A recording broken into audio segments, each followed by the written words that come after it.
2, versículo 18. Hermanos, yo sé de que yo creo fielmente, hermanos, en lo que se le conoce como la predicación expositiva, de predicar libros enteros de la Biblia, hermanos. Y terminamos Colosenses, ¿verdad? Así que por unas semanas hemos estado predicando diversos pasajes de las Escrituras. Y el día de hoy yo quisiera que meditáramos en Génesis 2:18. Usted sabe que el campamento de jóvenes ya se acerca, ¿verdad? Ya está a la vuelta de la esquina, ya estamos a 2 semanas del campamento de los jóvenes, menos, ¿verdad? De 2 semanas, mejor dicho, porque ya nos vamos el jueves, bueno, en los anuncios le voy a dar, creo que es 9, ¿verdad, hermano? Por ahí. El fin después del 4 de julio, ¿verdad? Ya ese jueves ya nos vamos. Entonces el pastor Josías Velázquez de Iglesia La Vid me ha dado para hacer un taller y para dar un mensaje en el campamento. Y el taller que él me dio es porque muchos jóvenes nos están casando. Y me dijo él que mirara un poco en cuanto a estadísticas, por qué no se están casando muchos jóvenes, y que los animara a casarse, ¿verdad? Y hermanos, con eso en mente he estado pensándolo y hermanos, también vi una pequeña entrevista de un hombre muy conocido, Stephen Barnett, no es cristiano, pero él entrevista a mucha gente cristiana entre esos. Y él estaba entrevistando a alguien que estaba motivando a muchos jóvenes a casarse. Así que hermanos, yo traigo hoy bastantes estadísticas al principio del mensaje. Ténganme paciencia, hermanos, pero yo creo que son importantes para luego ir a la palabra de Dios. Así que quisiera primero comenzar con estadísticas. ¿Por qué nos están casando nuestros jóvenes? Algunas de las razones que dan ellos, ¿verdad? Y luego, hermanos, ir a la palabra de Dios y ver mucho de lo que la Biblia nos dice de la bendición del matrimonio. Pero dice Génesis 2:18, y Jehová dijo, ¿verdad? Y dijo Jehová Dios, no es bueno que el hombre esté solo. Ahora repita eso conmigo para que nos quede bien grabado. No es bueno que el hombre esté solo. Le haré ayuda idónea para él. No es bueno que estén solos, ¿verdad? Ya de ahí vemos eso, hermanos. Leámoslo, lo voy a leer yo mejor y usted solo léalo. Pero lo voy a leer una vez más. Dijo Jehová Dios, no es bueno que el hombre esté solo.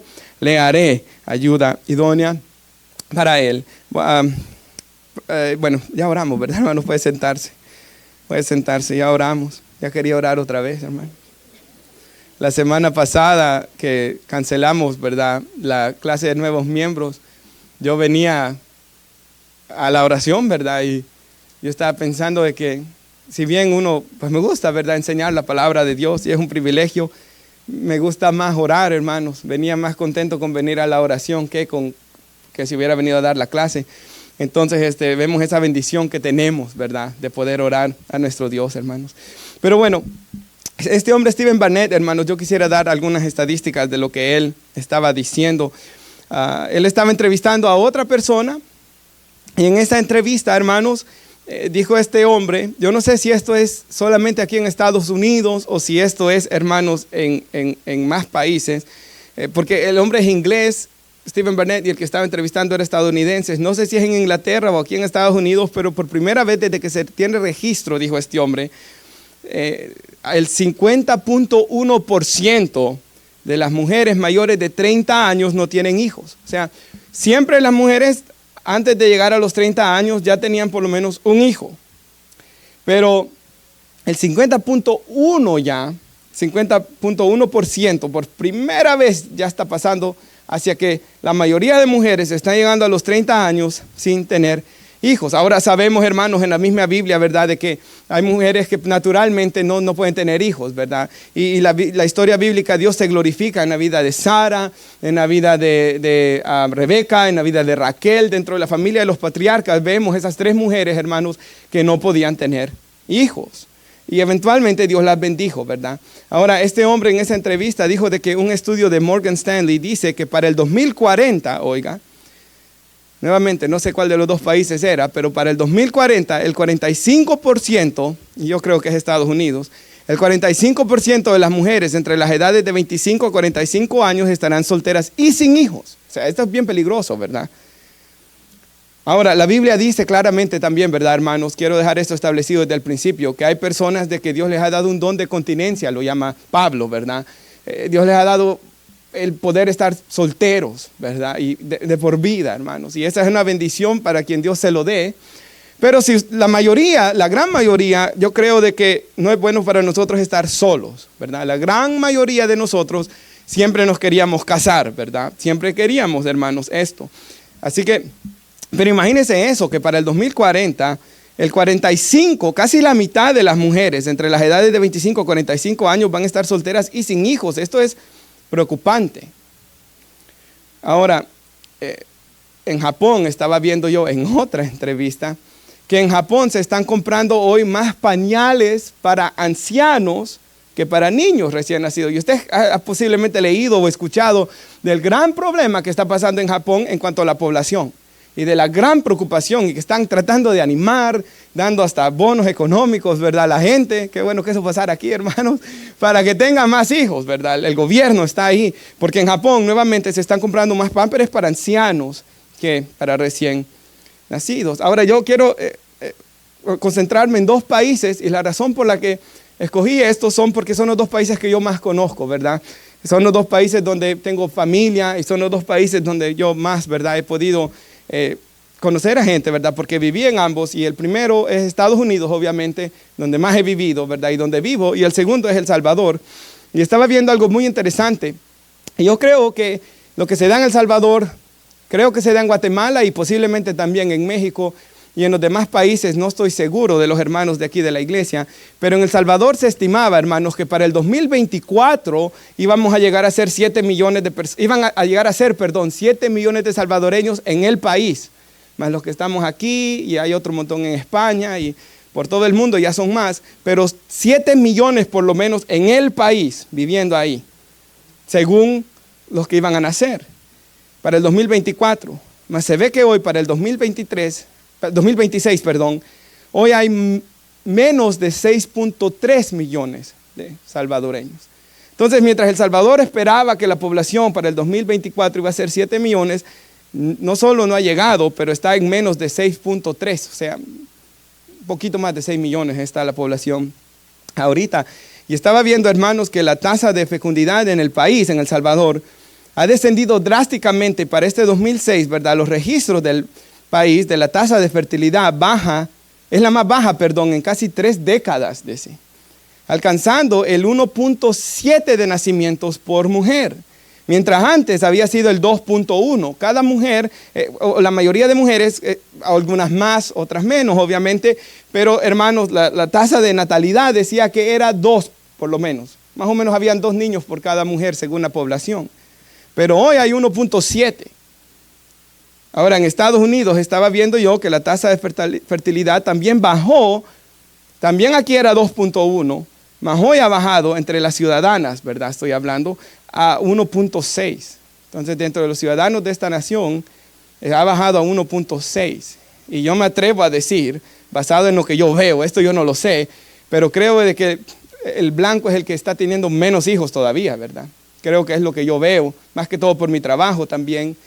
He visto esto, que el hombre blanco es el que está teniendo menos hijos. Ahora, en El Salvador, esto sí está bien feo también, hermanos. Algunos estudios dicen, ya regresando a El Salvador, que para el año 2100 la población va a rondar los 5 millones. O sea, estamos hablando de 2026, para el 2100, unos 74 años, ¿verdad? En el futuro, la población va a hacerse menos todavía y va a bajar alrededor de unos 5 millones, hermanos. Pero hay algunos estudios que dicen que de aquí a un poco más de un siglo, El Salvador puede bajar a solamente 2 millones de habitantes. O sea, eso está ya bien, bien feo, ¿verdad? El Salvador puede bajar a menos, y el problema es este. En Estados Unidos y en El Salvador yo lo he visto, ¿verdad? En Estados Unidos más que todo quizás en el americano, de que he visto que tienen un hijo, y el propósito de ese hijo es de que tener a alguien para quien dejarle el dinero, ¿verdad? Para una seguridad de que cuando yo me muera le dejo a alguien el dinero y que lo cuide en la vejez, aunque en los americanos casi siempre al nursing home mandan a los papás, ¿verdad?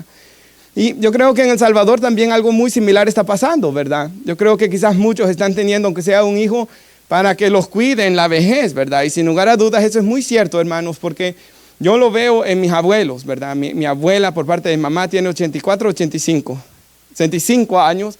Ella depende completamente de sus hijos. Y por el lado de mi padre, ¿verdad? Por mis abuelos por el lado de papá, tienen 79 y 80 años. Y si bien viven solos todavía en un apartamento, mi tía está ahí cuidándolos y en las cirugías que han tenido ya por la vejez, ella ha sido la que ha estado ahí pendiente. Y el otro hijo por lo menos ayudando económicamente, que vive lejos de ellos. Pero sin lugar a dudas, ¿verdad? Uno va a envejecer, hermanos. Y la Biblia llama a los hijos a cuidar a sus padres viejos. La Biblia dice, es más, de que el que no cuida de los suyos es peor que un incrédulo y ha negado la fe. Si alguien va a la iglesia, porque esto se ha visto mucho, hombres que van a la iglesia, ¿verdad? De que allá están sus mamás olvidadas en el país, hermanos, sin nada, y ellos aquí con los hijos en karate, en escuela privada, aquí y allá. Esos hombres, dice la Biblia, son peor que un incrédulo y han negado la fe, dice la Biblia. Entonces, como hijos tenemos que pensar en que tenemos que ayudar a nuestros padres en la vejez, cuando ellos ya no puedan, ¿verdad? Y eso lo vemos en mi familia, ¿verdad? Mis abuelos. Ahora, en mi país, en El Salvador, yo voy a hablar de El Salvador y después voy a hablar de Estados Unidos en esto.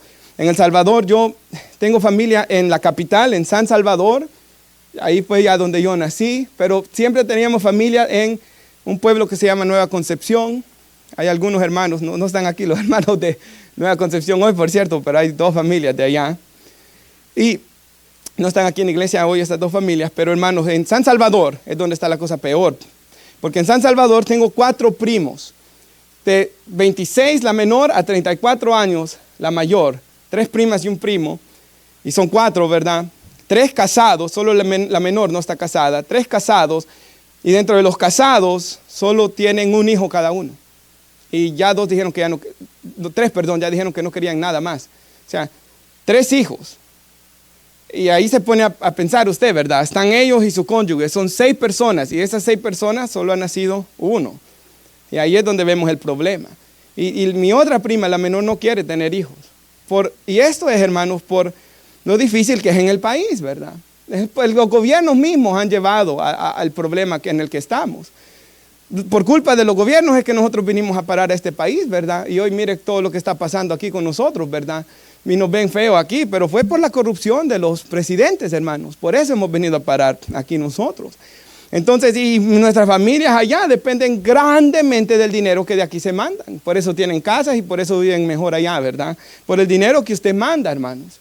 Pero sin lugar a dudas, muchos de estos primos, ¿verdad? Porque, por ejemplo, en El Salvador, para darle una buena educación tienen que ver cómo los llevan a una escuela privada. Entonces, por darles una mejor vida, solo tienen uno.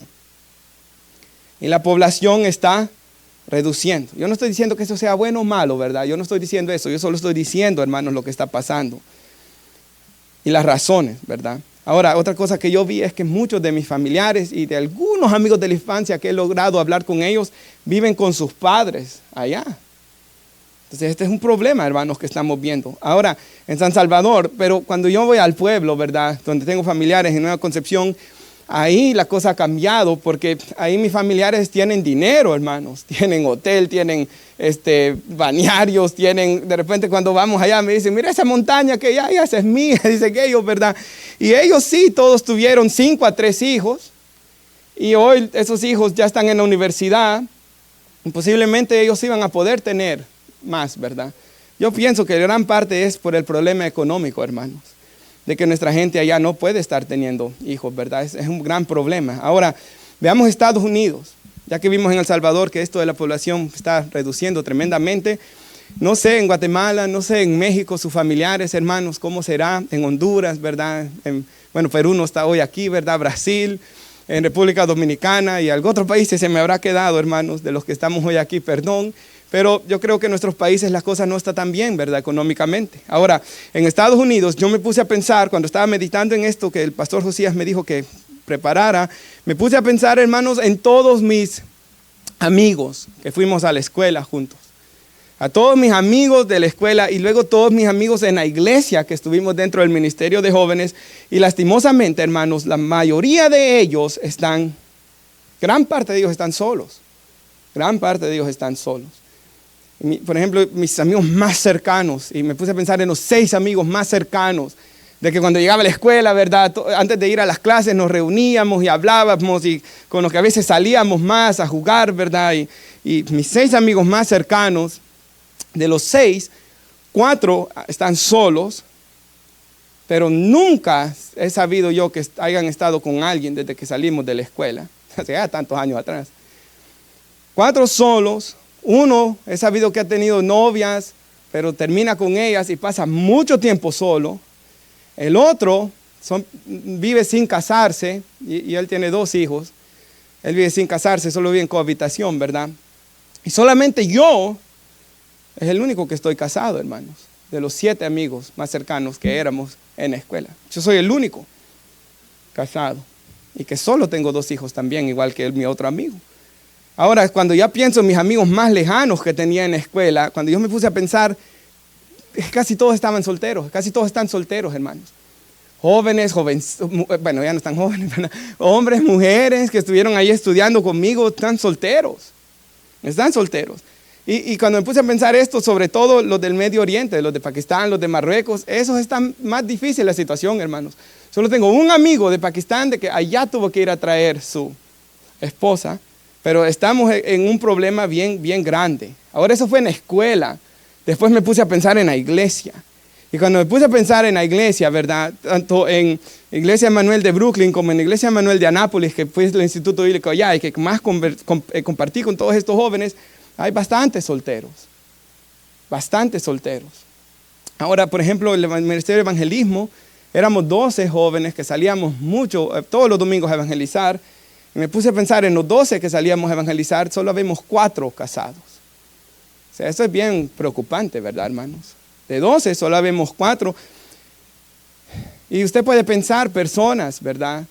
Yo recuerdo un señor americano que falleció y que él tenía el dolor de que nunca vio un nieto y ya su hijo mayor ya tenía 45 años, el otro hermano 34, el menor, y la otra hija ya bien mayor también, y nunca pudieron ver nietos. Entonces, esto que estamos hablando hoy es algo muy serio, hermanos.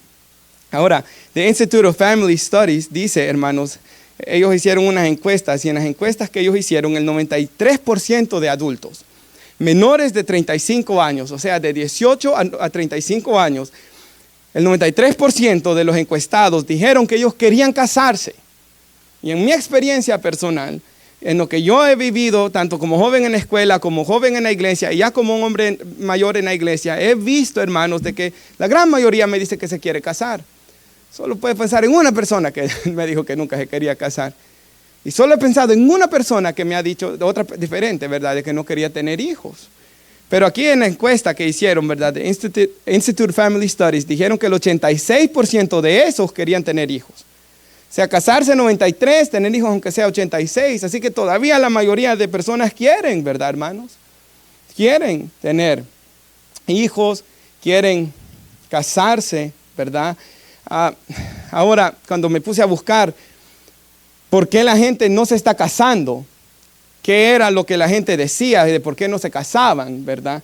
Y yo comencé a ver cosas que decían, por ejemplo, todo esto es en Estados Unidos, ¿verdad? Pero decían que tenían temor al divorcio, muchos. Eso fue lo primero que salía. En estudios, vieron a sus padres divorciarse y pasar todo el problema emocional, ¿verdad? Legal. Entonces ellos tienen temor a casarse por eso. Ahora, también es muy común que yo vi en estadísticas, hermanos, y esto es bien feo. Y aquí creo que se cumple Romanos 12, versículo 2, donde dice, no os conforméis a este siglo. O sea, no se moldeen a esta cultura de este siglo, a cómo la gente actúa. Sino renovaos, dice la Biblia, conforme a la renovación de vuestro entendimiento, para que comprobéis cuál es la buena voluntad de Dios, agradable y perfecta. Muchos decían que no se casaban por el cambio en la cultura. Y la palabra que ellos decían es esta: la cultura ya no espera que un joven se case y que tenga hijos. Perdón, que no se case, que compre casa y que tenga hijos. Entonces, ya eso de que había una presión de la cultura, de mis padres o de los familiares, de que yo tenía que casarme y tener hijos y una casa, eso ya no existe. Decían eso. Ellos decían también, hoy la cultura acepta la cohabitación libre de compromiso. Ahora, eso la Biblia lo llama, ¿verdad?, fornicación, hermanos. Inmoralidad sexual. Ahora, este es otro que estaba bien feo, hermanos. Muchos, y yo he escuchado esto en compañeros de trabajo americanos. Yo lo he escuchado. Muchos prefieren no casarse por beneficios económicos en sus impuestos. La mujer, ¿verdad?, pone en sus impuestos que es madre soltera, que ella está solo pagando todo en la casa, cuando no es cierto. Ahí está el papá de los hijos con ella. Pero por el beneficio económico, y lo que hacen es solo le doy al anillo de compromiso para medio estar comprometidos, pero seguir sacando ese beneficio en los impuestos. Pero hermanos, eso es avaricia ya, ¿verdad? Eso eso no es bueno.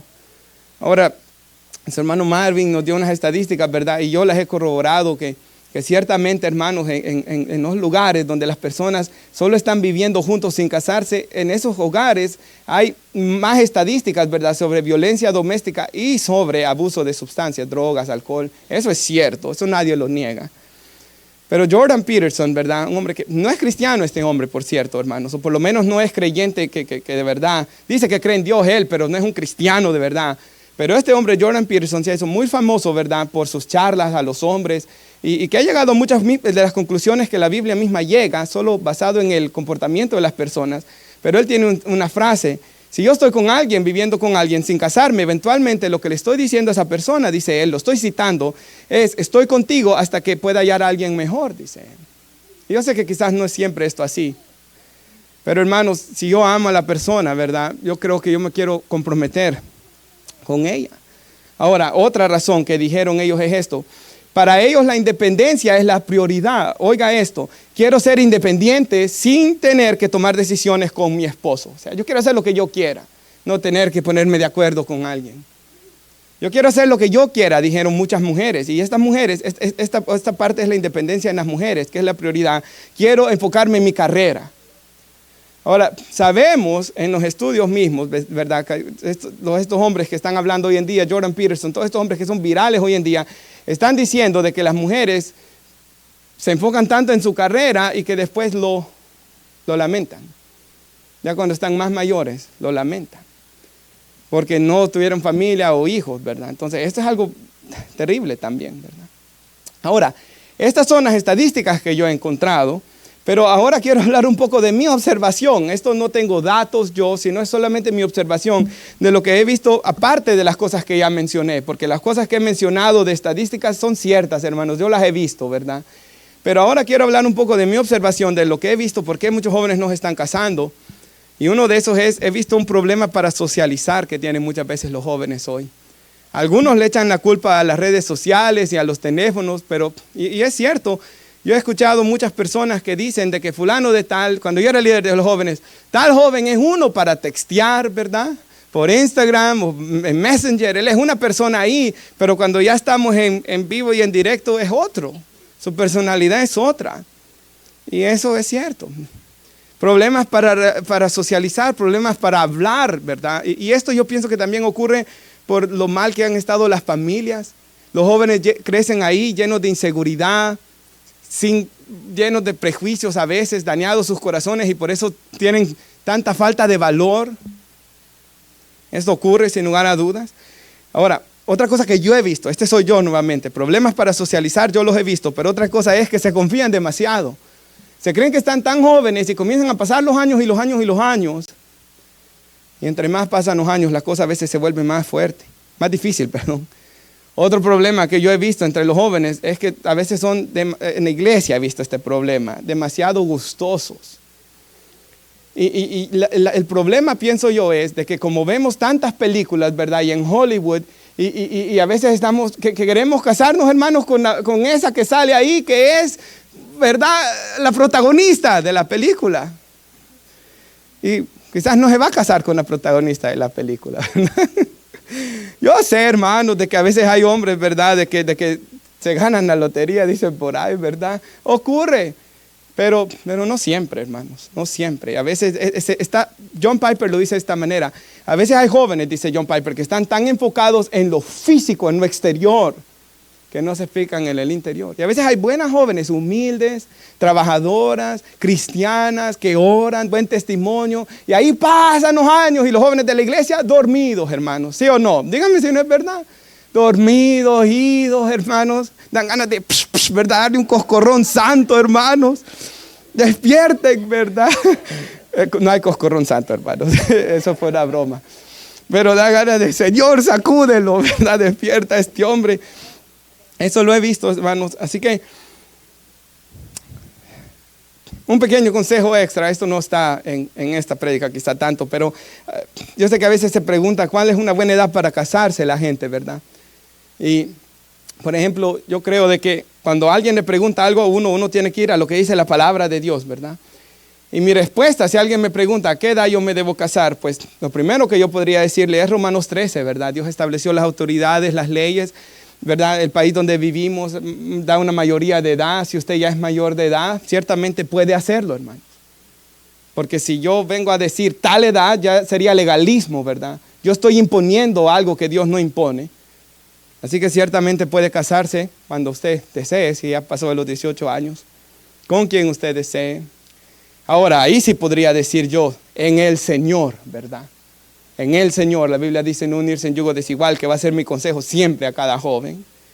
Pero hermanos, yo en lo personal, si ya viene mi hermano Daniel, un ejemplo, y él viniera y me dijera, ¿a qué edad pienso yo que él debería casarse? Yo le diría esto, hermanos, por lo menos no recién de 18 años, porque él está recién salido de la escuela, por lo menos que él se tomara unos años para estudiar, para orar, para madurar un poco más, para disfrutar un poco de su soltería en Dios. Esto ya soy yo, ¿verdad? No es Dios, hermanos. Solo yo lo estoy diciendo. Pero me gustaría que él esperara, ¿verdad? Por lo menos él ya se va a graduar, hermanos. Va a cumplir 21 años ahorita y ya en diciembre él se gradúa. Pues ya se puede casar si él quiere, ¿verdad, hermanos? Ya se graduó, hermano. Ya él, ya eso ya lo hizo, ¿verdad? Tiene conocimiento bíblico en ese sentido. Está disfrutando de su juventud en el Señor, ¿verdad? Él ciertamente ya podría, hermanos. Hace un tiempo atrás, me recuerdo que íbamos en el carro con Ronald y con Samuel Zavala, ¿verdad? El primo de mi esposa. Íbamos hablando sobre eso. Y Samuel nos estaba diciendo que él se casó bien joven, ¿verdad? Él se graduó. Creo que tenía, no sé si 22 o 23 años, no sé exactamente la edad, pero por ahí andaba, hermanos. Él se graduó y se casó. Y ahí está bien joven, hermanos, y tiene su niño, tiene su esposa, tiene su casa. Y yo creo en lo personal que como papá eso da una satisfacción. Paul Washer dice que él ora de que sus hijos se casen jóvenes. Y la Biblia misma nos dice de que en Malaquías a la esposa le llama la compañera de tu juventud. En lo personal, esto no es Dios nuevamente, este soy yo, amados hermanos, hoy aquí. Es mi oración por mis hijos, ¿verdad? Que conozcan a alguien, que se casen jóvenes, ¿verdad? Y que puedan establecer su vida con esa persona.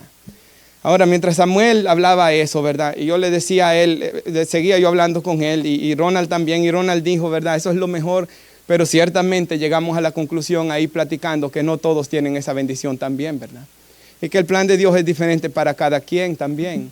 Y que a veces quizás alguien conocerá a la persona un poco después, ¿verdad?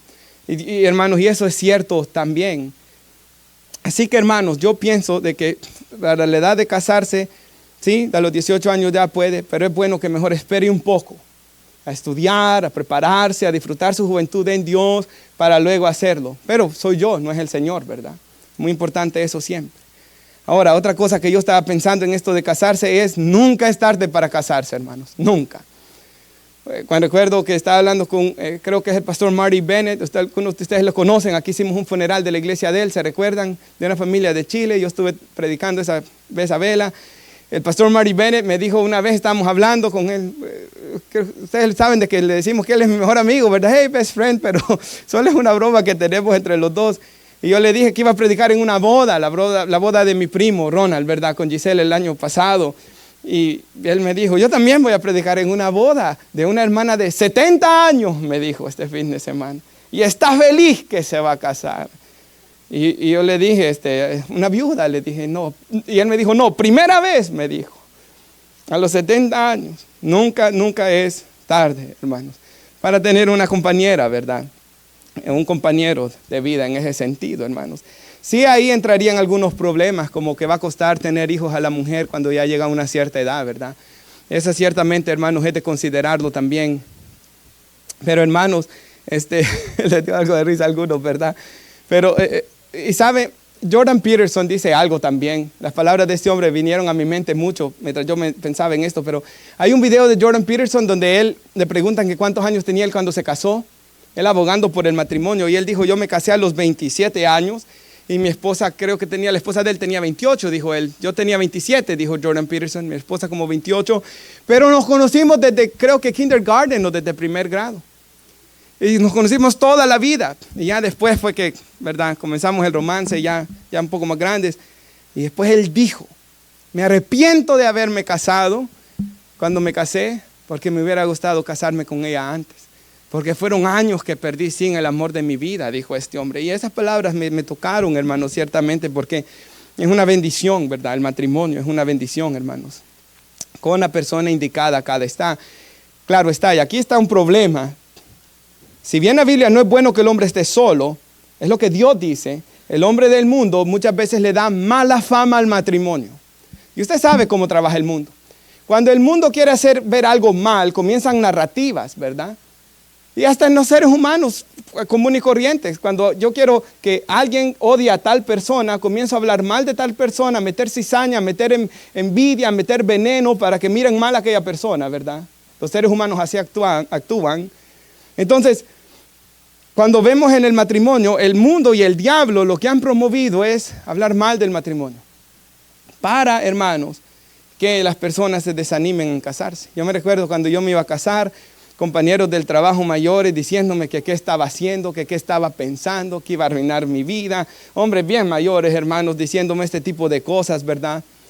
Y por eso es que se habla mal del matrimonio y muchas personas tienen mucho temor de casarse. Y sí, sin lugar a dudas, hermanos, el matrimonio, yo dije, ¿verdad? En varias ocasiones he dicho aquí, el matrimonio saca a la luz lo peor de cada quien. Eso es sin dudas. Y el matrimonio es sin lugar a dudas muy, muy difícil. Pero aquí quisiera que fuéramos a nuestro primer punto bíblico el día de hoy. No es bueno para el hombre que esté solo. Le haré ayuda idónea para él. Y a menos que tengan el don de estar solos, para la gran mayoría de nosotros que no lo tenemos, no es bueno que estemos solos, amados hermanos. No lo es. Y si yo puedo ver todos mis amigos de la iglesia o de la escuela que están solos, yo no quisiera cambiar de lugar con ellos. Yo no quisiera estar solo. Yo me siento mejor, hermanos. En especial cuando uno ve a los niños, ¿verdad? Tener su esposa, tener familia.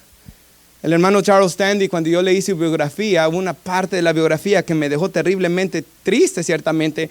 Él habla de, usted sabe que él vivió hasta los 90 años. Él habla, hermanos, de la etapa de la vida cuando sus hijos se casaron y se fueron. Y después se murió su esposa. Ahora él habla de que él comenzó a vivir solo, todos los días solo. Dice él de que cuando llegaba el día viernes, sobre todo era el día más triste, porque todos los viernes ellos tenían la noche que se ponían a ver una película juntos, dice. Y él dice que comenzó a sentir la soledad y él describe ahí cómo era su vida viviendo solo. Y los hijos americanos, usted sabe que ellos siempre se van a otros estados y dejan a los papás, ¿verdad?, en otro estado. Es costumbre entre ellos eso, yo no sé por qué, hermanos. Pero él habla de la soledad ahí. Así que, hermanos, sin lugar a dudas, Dios no quiere que nosotros estemos solos. El que haya esposa ha encontrado el bien y ha alcanzado la benevolencia de Jehová. Los hijos son herencia de Jehová, cosa de estima el fruto del vientre. Si usted tiene esposa, hermanos, dele gloria a Dios y alabe a Dios. Ahora usted dice, ¿por qué no la conoce? Usted me está diciendo eso.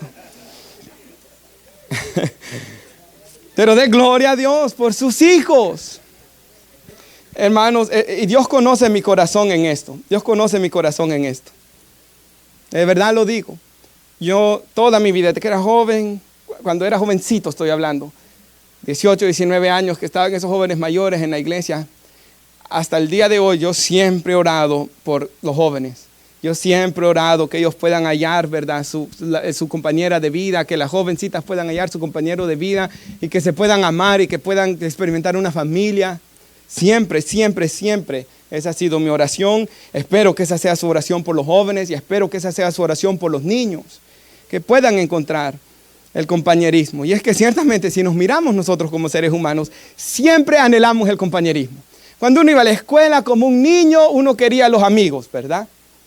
Nadie quería que todos jugaran en el recreo y uno estuviera ya tirado a un lado, ¿verdad? Siempre uno estaba ahí con los amigos. Uno quería compañerismo. Y es más, en la adolescencia cada uno comenzó con un deseo de querer tener novia, ¿verdad? Comienza eso. Yo me acuerdo una vez en la iglesia que pasó algo bien divertido, de que una hermana llegó bien preocupada y ahogándose de que al niño de ella, que ya tenía como 13, 14 años, le gustaba otra joven de la iglesia y estaba ella ahí. Y me recuerdo que un hermano la volteó a ver y le dijo, hermana, yo le comprendiera que usted estuviera así si a su hijo le gustara otro hombre. Pero que le guste una jovencita es normal si es su edad. Es natural. O que a la jovencita le gusta el joven ese, ¿verdad? De la iglesia, hermanos, bueno, saber, ¿verdad? Pero el punto que yo quiero llegar es, hermanos, Dios nos creó para el compañerismo. Y yo creo, hermanos, de que el fruto del Espíritu, a mí me gusta esa historia de Paul Washer, que lo invitaron a Rusia, creo, a Ucrania, yo no sé qué país, a predicar sobre el matrimonio. Y él todo el tiempo estuvo predicando el fruto del Espíritu, Gálatas 5:22.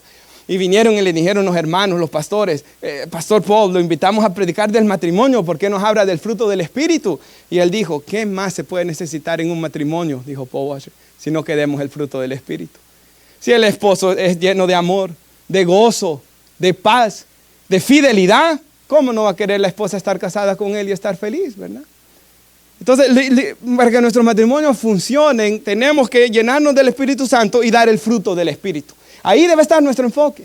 Si damos el fruto del Espíritu, ¿sabe? Si no damos el fruto del Espíritu, de nada nos sirve leer 20 libros de matrimonio y estar en 10,000 prédicas. De nada nos va a servir. Necesitamos dar el fruto del Espíritu. Y esto es muy importante.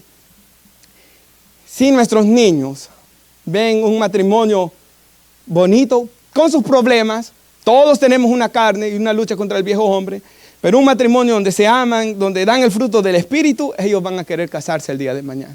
Ellos mismos van a ver el matrimonio de una manera diferente por lo que se les modeló en el hogar. Nuevamente, muchos de los que dijeron no quererse casar es por lo que habían visto en sus padres. ¿Usted se acuerda de la historia de Herschel York, de que él decía de que él miraba que sus papás estaban juntos, pero solo por estarlo?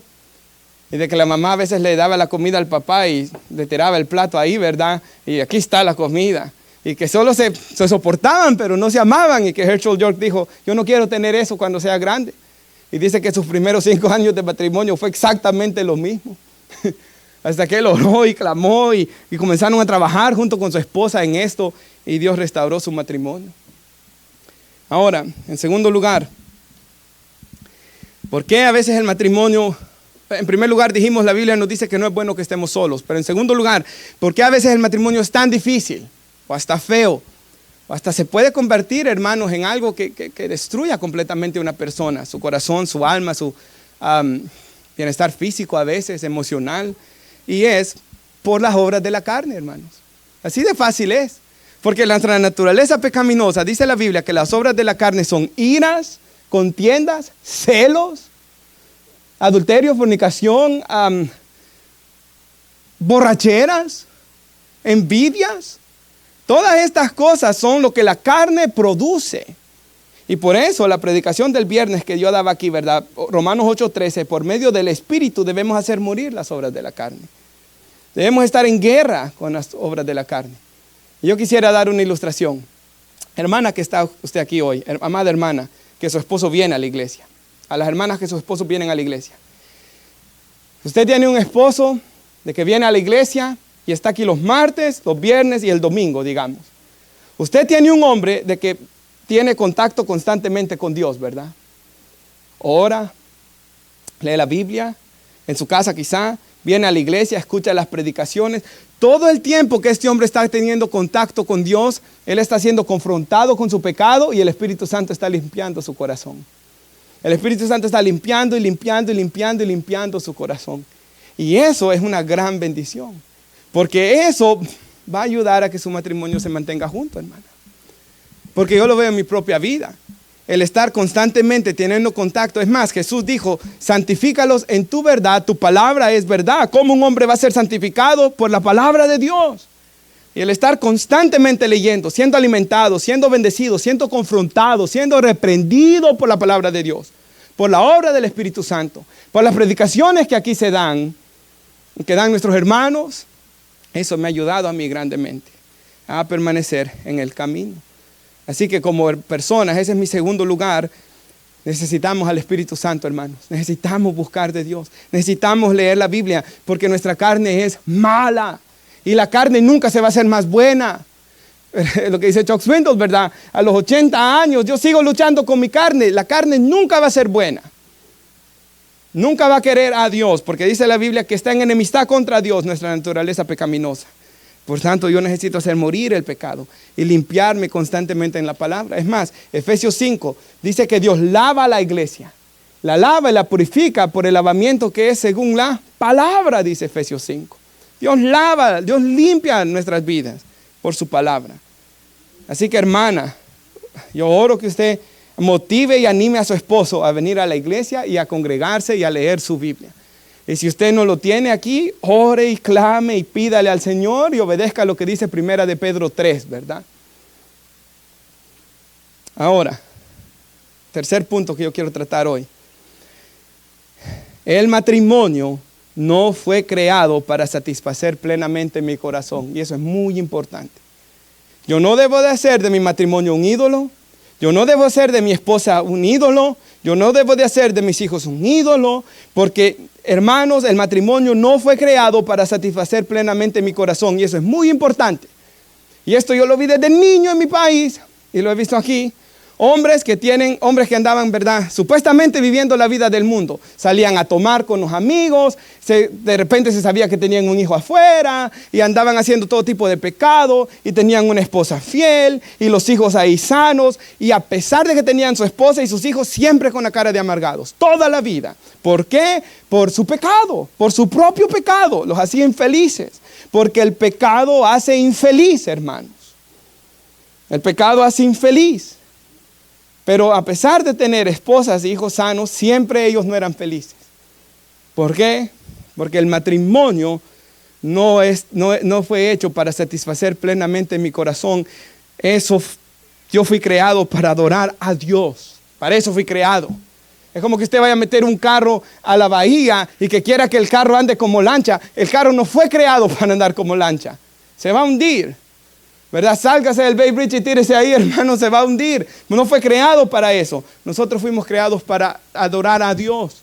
Y si eso no está en prioridad correcta, voy a ser infeliz en mi matrimonio.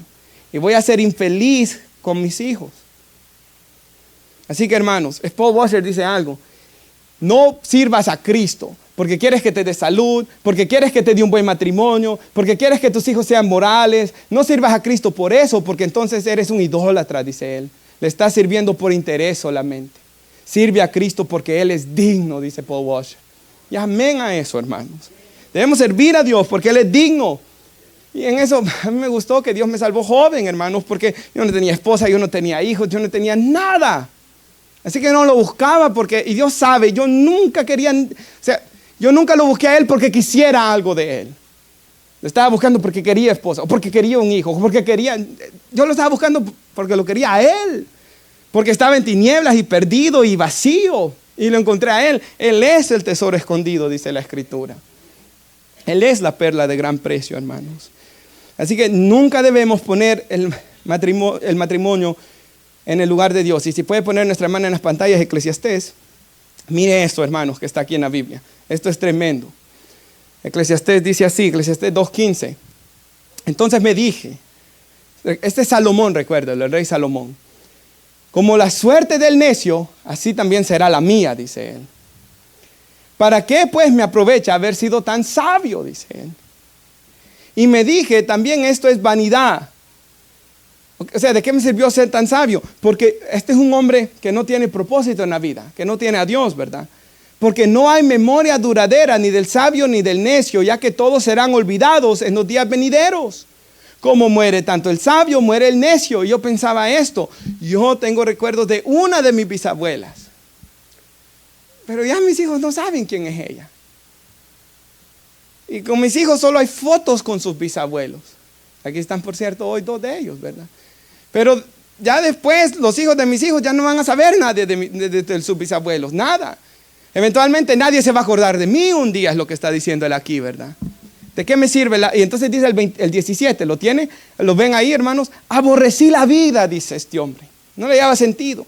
Aborrecí la vida porque me era penosa la obra que se hace bajo el sol, pues todo es vanidad y correr tras el viento. ¿Qué sentido tiene la vida entonces? Y ahora comienza él con el trabajo. Asimismo aborrecí todo el fruto de mi trabajo, con que me había afanado bajo el sol, el cual tendré que dejar, y aquí está hablando de su hijo, al hombre que vendrá después de mí. Y quién sabe si será sabio o necio. Y la Biblia nos dice que fue necio, ¿verdad? Roboam, hijo de Salomón. Echó a perder el reino después. ¿Quién sabe si será sabio o necio? Sin embargo, él tendrá dominio sobre todo el fruto de mi trabajo, con que me afané obrando sabiamente bajo el sol. Esto es vanidad, dice él. Por tanto, me desesperé en gran manera. Y cuando yo leí esto, me desesperé en gran manera. Yo pensaba, ¿no es esta la razón por la que la gente está en ansiedad? Por este mundo oscuro en el que vivimos, hermanos. Todos de repente están esas crisis de existencia, ¿verdad? O de repente nos llegan pensamientos así, o de repente uno se pone a pensar profundamente. Y yo recuerdo una persona que yo conocí aquí en North Glen, de que esta persona de los 18 hasta los 30 años no salió de su casa, hermanos. No salió de su casa, americana esta persona, de tanto que se sentía mal, no lo podían hacer los papás salir de la casa. Entonces esto ocurre en nuestro mundo, ¿verdad? Me desesperé en gran manera por todo el fruto de mi trabajo, con que me había afanado debajo del sol. Cuando hay un hombre, dice, que ha trabajado con sabiduría, con conocimiento y con destreza, y da su hacienda al que no ha trabajado en ella.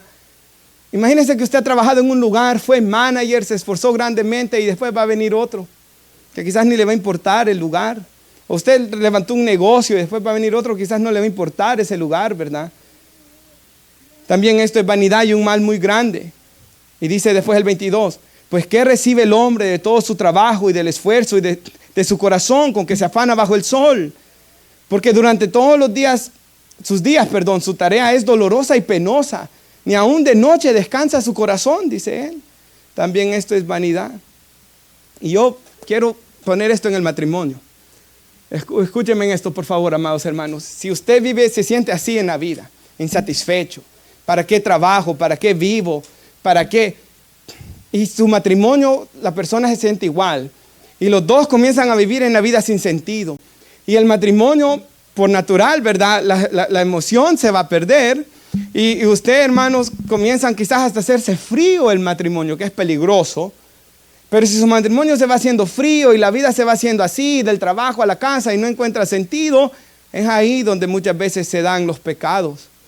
Porque se comienza a emocionar la persona. Si trabaja con compañeras, por ejemplo, el hombre se comienza a emocionar con la compañera o se comienza a emocionar con otra persona y comienzan a ocurrir los pecados. Pierde su matrimonio luego y su familia, o se siente sin paz en su corazón. Porque, hermanos, el matrimonio no fue hecho para satisfacer nuestro corazón plenamente. El que haya esposa ha encontrado el bien, los hijos son un regalo de Dios. No es bueno que el hombre esté solo. Dios quiere un compañerismo. Pero el matrimonio no está hecho para tomar el lugar de Dios. Esto me lleva a mi cuarto punto. Solo Dios puede satisfacer mi corazón. Solo Dios. Solo Dios. John Piper dice, Dios es más glorificado, dice, cuando mi corazón está más satisfecho en Él. Y si como joven no está satisfecho en Dios, casado no va a estar satisfecho tampoco. Es más, casado está un poco más duro se puede hacer después. Así que encuentre, joven, su satisfacción en Dios y disfrute su juventud en Dios, para que después, cuando se case, pueda haber puesto una buena fundación. Y yo quiero poner un versículo, Efesios 5:18, por favor, en las pantallas 18 y 19. Aquí dice, no se embriaguen con vino, el pecado del mundo, podríamos decir. En eso hay disolución. Sino sean llenos del Espíritu. ¿Y qué dice? Hablen entre ustedes con salmos, himnos, cánticos espirituales, cantando y alabando al Señor en su corazón. Y los que hemos vivido eso, sabemos que hay un gran gozo tras cantar, ¿verdad?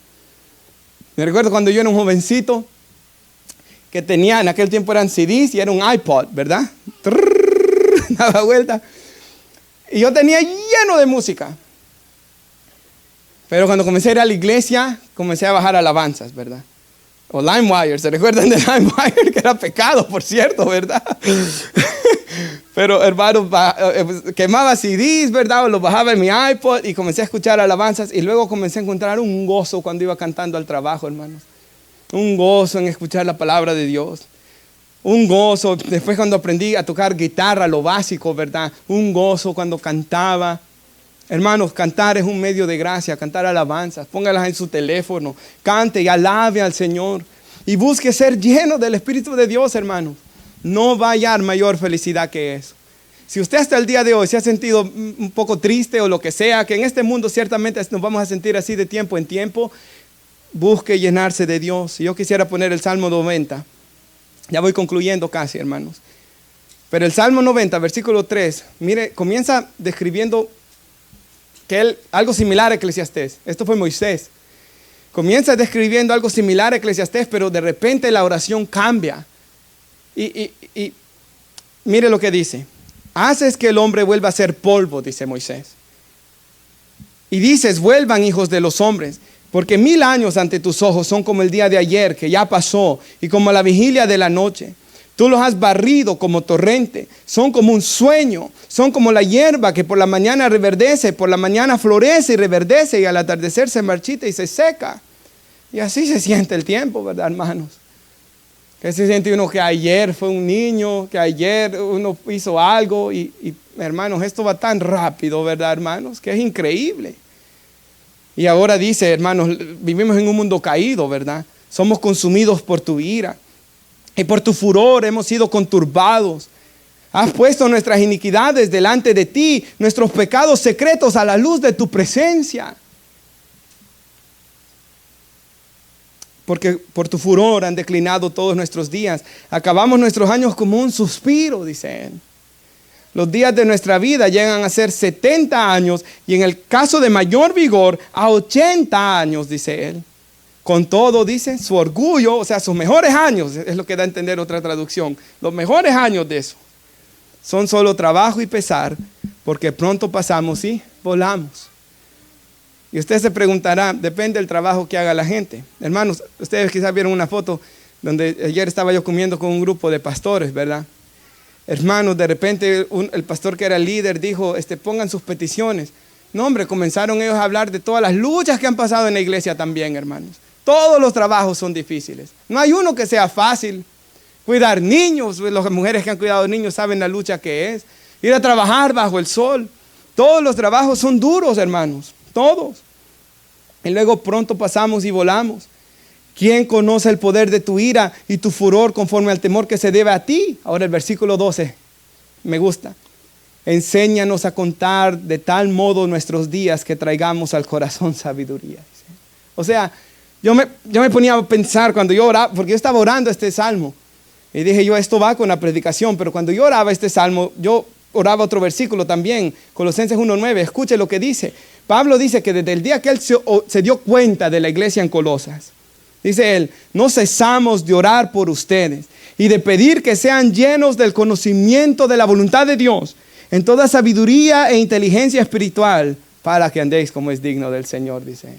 O sea, que crecieran en su conocimiento de Dios para que anduvieran como es digno del Señor, agradándole en todo, llevando fruto en toda buena obra, creciendo en el conocimiento de Dios, siendo fortalecidos por su Espíritu, con gozo dando gracias al Padre. Hermanos, ¿quién no quiere vivir una vida así? Creciendo en el conocimiento de Dios, dando fruto, ¿verdad, hermanos? Con gozo, siendo fortalecido por su Espíritu. Esa es mi lucha todos los días. Y espero que su lucha también, ¿verdad, hermanos? Y cada día es una oportunidad para conocer más a Dios, para aprender más de la palabra de Dios. Ahora mira el versículo 13. Vuelve, Señor, ¿hasta cuándo? Y compadécete de tus siervos. Y el versículo 14, hermanos, ¿sabe cuántas veces había leído este salmo? Pero esta semana, hermanos, como que se me iluminó cuando decía, sácianos por la mañana con tu misericordia. Y luego dice, cantaremos con gozo y nos alegraremos todos nuestros días. Pero si puede regresar, hermana, a sácianos. En inglés, hermanos, estaba diciendo satisfy us. O sea, como satisfácenos, sácianos. Comencé a buscar entonces la palabra, hermanos. Estábamos con Daniel hablando de que la palabra, hermanos, en hebreo habla de la clase de satisfacción, de estar saciado después de comer. Cuando uno come, hasta estar saciado, ¿verdad? Yo me puse a pensar, hermanos, una vez que fuimos a comer a un steakhouse con Stephanie a Baltimore, ¿verdad? Donde le gusta ir a los hermanos. Es brasileño el lugar, ¿verdad? Se llama Fogo de Chao. Me acuerdo, hermanos, de que fui yo a comer ahí la primera vez y comí tanto, hermanos, de que cuando salí, y esa vez nos habíamos parqueado un poco lejos, una parte que yo le dije a Stephanie que yo quería parar mejor y sentarme, hermanos, porque estaba, hermanos, pero tan lleno, saciado. Si el hermano Víctor hubiera pasado ahí con su troca y me dice, lo quiero invitar a comer unas pupusas, yo le hubiera dicho, no, gracias. No, porque me siento tan lleno. No comí el resto del día, hermanos. Eso fue en la mañana, como a las 2 que salí de ahí. No volví a comer ni en la noche, no comí esa vez. Salí tan saciado. Y eso es lo que dice esta palabra en hebreo. Pero mírenlo por favor otra vez. Sácianos al comenzar el día por la mañana con tu misericordia. Hermanos, lo que Él está diciendo aquí es que nuestro corazón esté tan satisfecho en Dios, saciado en Dios. Dice que entonces cantaremos con gozo y nos alegraremos todos nuestros días. Y ahí está la clave para la felicidad. Y aquí está la clave para un matrimonio feliz. Si yo como hombre busco mi satisfacción en Dios, ya después voy a poder amar a mi esposa y a mis hijos bien. Pero si yo estoy insatisfecho en Dios porque no he orado, porque tengo tantas cosas encima que hacer y comienzo ahí, hermanos, es ahí donde después mis días van mal. Por eso la importancia de orar en las mañanas, ¿verdad? De buscar a Dios, de satisfacernos en Dios. ¿Se acuerda la mujer samaritana? Jesús le dijo, ve a buscar a tu marido. Ella dijo, no tengo marido. Jesús le dijo, 5 maridos has tenido, el que ahora tienes no es el tuyo. Y Jesús, hay una parte que le dice de que el agua que Él ofrece, que Juan dice que es el Espíritu Santo, ¿verdad? Es una fuente que salta a vida eterna. Y el que bebiere de esta agua no tendrá sed jamás, dice la Biblia. O sea, Jesús le está diciendo que Él podía saciar su corazón de tal manera que ella no iba a necesitar nada más, nada más. Y eso es cierto, hermanos. ¿Sabe? Bueno, todos creo que hemos ido a algún lugar bonito, ¿verdad?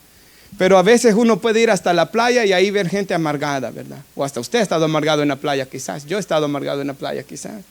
O uno puede ir, hermanos, a lugares bonitos, parques de diversión y ver a un hombre ahí con una cara toda así, ¿verdad? Es un parque de diversión y ahí está. Porque, hermanos, nada de este mundo puede saciar nuestro corazón. Pero, hermanos, si mi corazón está saciado de Dios, del gozo de Dios, de la alegría de Dios, hermanos, esos días son los mejores sobre la faz de la tierra. Y sabe, quizás hubo un día que usted estuvo en su trabajo, quizás, pero ahí hubo una gran felicidad porque usted estaba escuchando la alabanza o la predicación, o su corazón llenándose de gozo, estando ahí. O iba manejando. O fue un día que hubo lluvia y en la tarde usted se fue a orar en su cuarto y se llenó de gozo su alma. Ahora dice el 15, alégranos conforme a los días que nos afligiste y a los años de nuestra adversidad, que vimos adversidad. Mire lo que dice el 16, sea manifiesta tu obra a tus siervos y tu majestad a tus hijos. Y sea la gracia de nuestro Señor sobre nosotros, confirma, dice pues, sobre nosotros la obra de nuestras manos. Sí, la obra de nuestras manos confirma. Y me gusta lo que dice el pastor MacArthur en su Biblia de estudio. Lo que Moisés habla es que mis días tengan sentido, dice. Y yo me puse a pensar, si yo vivo para la eternidad, mi vida tiene sentido. Aún del trabajo que yo hice. Porque, ¿qué nos dice la Biblia? Nuestro hermano Gilberto lo predicó, que Dios nos va a recompensar el día del juicio por nuestro trabajo. O sea, imagínense al hermano Elías que tiene la compañía de pintura. Dios lo va a recompensar por los trabajos que haya hecho, por la honestidad con la que él cobró, por el amor con el que él trabajó ahí. Ahí está una recompensa y su trabajo no fue en vano, fue para la eternidad. El hermano José Álvarez ahí, ¿verdad? Haciendo Él trabaja en un cementerio, hermanos. Por eso a veces no puede orar uno que Dios le bendiga el trabajo, ¿verdad? Pero está con la pala. ¿Sabe? Yo fui a un entierro hace un mes, creo, que el hermano Luis Reyes me invitó a predicar. Ahí en el entierro. Estaba la madre llorando, vi todo el dolor y miraba a los que hacían el trabajo del hermano José y yo estaba pensando en él. Pensando en él. Y yo dije, este hombre tiene quizás el mejor trabajo de la iglesia. Él todos los días, como dice Eclesiastés, mejor es estar en la casa de luto que en la de banquete. Él todos los días es confrontado con esta verdad. Y este hombre tiene la bendición. Imagínense que está el hermano José ahí orando, Señor, consuela a esta mujer, consuela a esta familia, ayúdales. Quizás hasta con un rostro de verdad, con un saludo amable, y él está ahí, hermanos. Y si él lo está haciendo así, el Señor le dará gran recompensa en aquel día. Nuestro trabajo no es en vano. Nuestro trabajo en iglesia no es en vano. Nuestro criar a los hijos, el Señor nos dará recompensa, dice la Biblia. Nuestro matrimonio. Y sabe, yo dije una vez, yo estaba pensando en amar a la esposa como Cristo ama a la iglesia. Y un hermano dijo que una vez la esposa estaba portando medio mal. Estaba insoportable, ¿verdad? Estaba actuando de una manera inconsiderada y que él estaba todo turbado, ¿verdad? Y por no pelear se fue a orar y ahí estaba el hermano con que esta mujer cómo está actuando. Y el Señor le recordó, ámala como yo a la iglesia. ¿Cuántas veces como iglesia, hermanos, hemos sido insoportables al Señor? Hemos pecado, hemos sido hermanos. Y dice que cuando él comenzó a pensar en sus propios pecados, hermanos, ahí se le fue bastante el enojo. Y dijo él, voy a ir a amar a esta mujer como tú amas a la iglesia, Señor. Y aunque esté así en este momento, dijo él. Y eso me gustó tanto a mí, hermano. Porque a veces queremos amar a la esposa, pero una esposa que es perfecta, ¿verdad? O amar al esposo que es perfecto. Pero aquí dice como Cristo ama a la iglesia, hermanos. Como conclusión, quisiera decir algo. Cuando se reunieron los reformadores, ya lo he dicho esto alguna vez, pero que le quede en la mente. Cuando se reunieron los reformadores en Holanda y en Inglaterra, hicieron confesiones de fe, y en Inglaterra se hizo la confesión de fe de Westminster, y me encanta tanto la primera pregunta ahí, que se hicieron la pregunta, ¿cuál es el fin principal y más noble del hombre? ¿Para qué cree que nace el hombre? ¿Cuál es el fin principal y más noble del hombre? Y la respuesta es, el fin principal y más noble del hombre es glorificar a Dios y gozar de Él para siempre, dijeron ellos. A mí eso, hermanos, ahí está el punto de la vida. El punto de la vida es glorificar a Dios y gozar de Él para siempre. Y si en mi mente está esto, que yo quiero glorificar a Dios y yo quiero gozar de Él para siempre, hermanos, entonces viviré por buen camino. Y mi vida contará por algo. Nos ponemos de pie, oramos. Padre, le doy las gracias, Señor, por esta enseñanza. Un poco larga quizás el día de hoy, Señor. Pero mejor es un día estar en sus atrios que 1000 fuera de ellos. Prefiero estar a la puerta de la casa de mi Dios que habitar en moradas de maldad.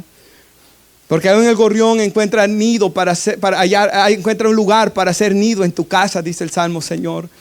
84. Y ciertamente el bien y la misericordia me seguirán todos los días de mi vida, y en la casa de Jehová moraré por largos días. Y una cosa he pedido a Jehová, y esta buscaré, que esté yo en la casa de Jehová todos los días de mi vida, para contemplar la hermosura de Jehová, para inquirir en su templo. Señor, yo oro por mis hermanos. Yo quisiera orar, hermanos, hoy por nuestros jóvenes, ya que es semana de jóvenes, y así como oramos por los caballeros, yo quisiera que los jóvenes pasaran al frente. Y si algunas hermanas me ayudan a orar por las jovencitas que tenemos en la iglesia, tal vez las jovencitas a un lado, los varones que hayan hoy aquí a otro lado. Yo oraré por los varones.